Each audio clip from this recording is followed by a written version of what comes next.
हाय, कशा सगळे? तुम्ही आनंदी असाल, मजेत असाल आणि बिंदास असाल. तर हे बघा, हा आहे तिरडा. म्हणजे याला काय काय जण देवतिरडाही म्हणतात. तर हे आहे तिरड्याचं झाड. तर मागे आपण बघितला तो वेगळ्या प्रकारात होता ना, आणि हा वेगळ्या प्रकारात आहे. तर हे ना पावसातूनच येतात. तेव्हा बी पडलेलं असतं. ह्याच्या ज्या शेंगा आहेत ना, त्याचं बी पडतं आणि हे दरवर्षी म्हणजे ज्या ठिकाणी बियाणं आहे तिथे हे येतात. पण किती छान वाटतं बघा बघायला. आणि गावातून ना, खेडेगावातून तर हे बांधावर असतातच अंगणात असे. छान वाटतं बघायला अगदी.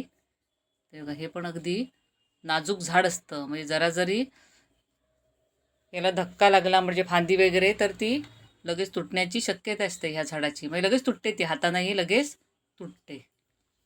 तर याला ना इंग्लिशमध्ये स्पायडर म्हणतात. तर बघा किती छान वाटतं नाही, फुलं बघा पिंक आहेत, व्हाईट आहे, म्हणजे बघायला छान वाटतं. आणि याची लांब अशी पानं.